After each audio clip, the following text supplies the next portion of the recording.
dire, le mec, il a eu bac+6 en voyance. Hello les fascistes, j'espère que vous allez bien. Je suis vraiment contente de vous retrouver pour cette vidéo spéciale Saint-Valentin. Donc évidemment, on n'allait pas partir sur un truc hyper gnangnan, un tag romantique ou quoi que ce soit. Je voulais vraiment quelque chose de différent. Et du coup, cette année, on va être solidaire avec tous ces Dex qui nous ont largués comme des... Voilà, donc je vous ai demandé sur Instagram de m'envoyer vos pires ruptures ou les plus marrantes, ou voilà, en tout cas celles qui vous ont marqué. Et j'ai eu pas mal de pépites, donc c'est parti. Et à la fin, je vous partagerai ma pire rupture. Let's go! Alors évidemment, c'est anonyme, je vous donnerai pas les noms, j'ai tout capturé sur ma tablette. Et c'est parti, je vous lis la première rupture. Alors, j'étais en 3e et j'ai découvert que j'étais célibataire quand mon copain s'est mis en couple sur Facebook avec une autre fille. J'ai envie de dire, bravo champion, c'est hyper classe. Sérieusement, t'apprends que t'es célibataire parce que le mec est avec quelqu'un d'autre. À quel moment tu fais ça? Surtout quand t'es au collège, je trouve ça vraiment pas cool. À cette période-là, tu crois encore au grand amour. Enfin, bon, ça dépend quand au collège. Mais voilà, quand c'est dans tes premières émois, tes premières relations, tu t'attends pas du tout à ça, quoi. Alors, je vous ai pas du tout fait un classement du moins pire au plus pire ou quoi que ce soit. Je pense pas que ce soit des choses qui se classent. Donc, je vous les lis dans l'ordre. C'est parti pour le deuxième cas. Donc, étudiante en France, j'ai flashé sur un beau français métissé portugais. Et il m'a dit, on ne peut pas être ensemble, tu n'es pas assez responsable. Tu aimes trop ton île et ta famille. What the fuck? Excuse-moi d'aimer ma vie, j'ai envie de dire. Vous les meufs des îles, c'est quoi ça? Vous les meufs des îles? C'est tellement cliché, je trouve ça tellement pas cool. Vous les meufs des îles. Genre c'est une tare génitale d'être une fille des îles. Bref, il me connaît mieux que moi. Ouais, ben j'ai envie de dire, le mec, il a eu bac+6 en voyance. Je sais pas, ou il a cru qu'il t'avait fait. Enfin, je veux dire, oui, on peut être attaché à sa famille, à son île, et pourtant construire une relation avec quelqu'un d'ailleurs. Je trouve ça full chelou. Donc, suivant. Pour ma part, la pire des ruptures, c'est d'avoir été larguée à l'aéroport. Bon, déjà, les mecs, les filles, on va se le dire, on largue pas quelqu'un dans un lieu public. On largue pas quelqu'un dans un lieu public. On largue pas quelqu'un dans un lieu public. Enfin, je sais pas. À la rigueur, vous vous donnez rendez-vous sur un lieu neutre, je peux comprendre, mais genre à l'aéroport, sérieux. Enfin, on va continuer. Après avoir passé un mois de vacances en métropole, nice, on finit bien les vacances, il m'a gentiment dit qu'il avait rencontré quelqu'un et que c'était fini. Ok. Genre, bon, ben, les vacances, c'était cool. J'espère que t'as pris du bon temps. Maintenant, je vais ailleurs. Bye. Cool. Sérieusement, enfin, je les ai déjà lus. J'ai laissé passer quelques jours avant de filmer la vidéo pour avoir encore cet effet de surprise et mes réactions un peu à chaud. Mais j'étais grave choquée. Je ne m'attendais pas à ça. Enfin, je sais qu'il y a des cons et des connes un peu partout. Mais des fois, je trouve ça un peu intense, sérieusement. Même si aujourd'hui, bah voilà, on arrive à surmonter ça. Ça fait une force et puis on en rigole. Je trouve ça vraiment pas cool. Ma pire rupture, ça a été, on n'a pas le même délire. Ok, mais encore. Enfin, ouais, voilà. Bon, des fois, il faut savoir expliquer les choses clairement, mais genre, juste, on n'a pas les mêmes délires. Ça craint. C'est pas sympa. Me montrer la bague de fiançailles et rompre dans l'instant même, après 14 ans et demi de vie de couple. À quel moment tu fais ça? Genre, pas de bras, pas de chocolat Enfin... Ma belle, ben, j'espère que ça va bien après ça, parce que c'est quand même ultra choquant, je trouve. Bref, je pense que tu as bien fait de faire next. Alors, histoire marrante de rupture. Il y a quelques années maintenant, j'étais avec mon chéri. Et à l'époque, pour la Saint-Valentin, qui tombait presque en même temps que nos 6 ans. Alors déjà, ça part sur une base vraiment cute. J'avais décidé de créer un livre de notre histoire à compléter. C'est trop mignon. C'est vraiment trop mignon. Je sens venir la fin horrible. Je voulais un cadeau original et marquant car j'étais en Chine depuis peu et pour quelques mois et lui en France. J'avais gardé tous nos messages, textos, photos, mails, mais il m'en manquait certains. Comme je connaissais son mot de passe d'adresse mail, ok. Je suis allée regarder dans ses anciens emails et j'ai découvert des emails d'une fille. Je comprends qu'il avait eu une relation, donc la meurtrie, je décide d'arrêter de lire. Je pense que tu as bien fait pour toi-même. Je prends un peu de temps et je me remets à lire. Je découvre qu'ils ont eu une relation spirituelle. Ils étaient dans la même classe, bref, ils se kiffaient quoi. Et cerise sur le gâteau, il m'a offert les mêmes cadeaux d'anniversaire. Chapeau. Gros coup de massue, je suis tombée de haut. Ouais, mais là, c'est lui qui mérite le gros coup de massue. Vous savez, comme dans Nicky Larson, là, la fille avec sa massette, là, sa masse, je sais pas, enfin, voilà. Alors, ma pire rupture, c'est moi qui ai rompu. Oh, c'est original. C'était au lycée, j'ai passé des heures à expliquer au mec que ça ne collait pas et il ne voulait pas comprendre. Ah, ça craint. Un pauvre petit... Enfin, je trouve ça super triste, mais en même temps, tu vas pas te forcer à être avec quelqu'un avec qui bah, ça marche pas ou que t'aimes plus ou... Enfin, voilà quoi, ça marche pas, ça marche pas. En mode la pitié, ouais j'imagine.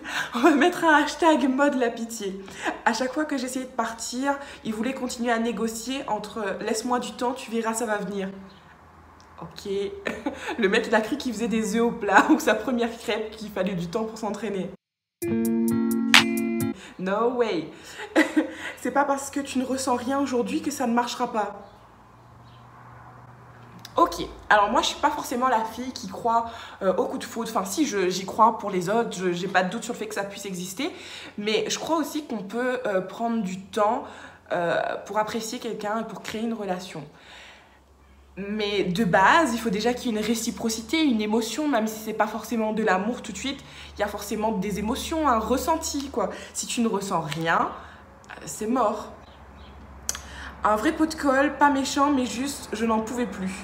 Puis j'ai fini par partir, il a continué à m'envoyer des messages pour me demander si j'étais sûre de moi. À un moment donné, quand tu te positionnes dans une relation et qu'on t'a dit plusieurs fois non, bah c'est non. Je crois que j'ai jamais eu autant pitié de quelqu'un, le pauvre.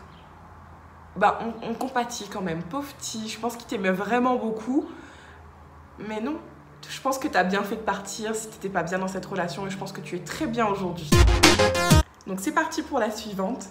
Lors d'une de mes prestations de danse, il a commencé à faire son putain de jaloux et en gros ça a été soit t'arrêtes la danse, soit je pars.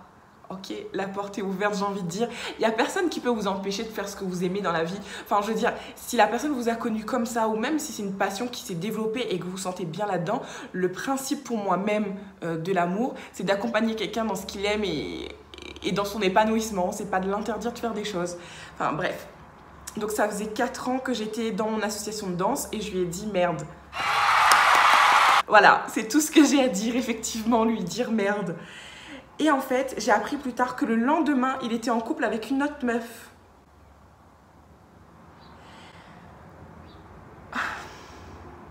Fine. Ça c'est de l'amour. Le mec, il te demande de faire la concession de ta vie, genre d'arrêter ta passion pour lui. Et le lendemain, il se met en couple avec quelqu'un d'autre.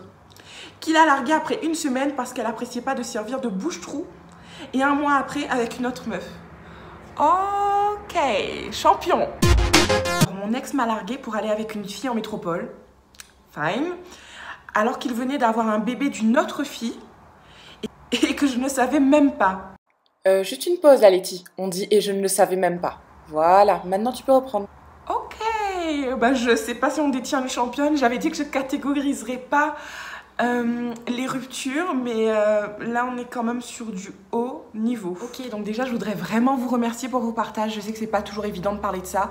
Je voulais pas en faire un divertissement. Ce que je voulais surtout, c'est qu'on puisse quand même en rire de tout ça, de notre vécu, qu'on puisse passer à autre chose, exorciser un peu, se rendre compte que l'amour c'est pas toujours tout rose, mais c'est pas parce qu'on est passé par du négatif qu'il y aura toujours que du négatif.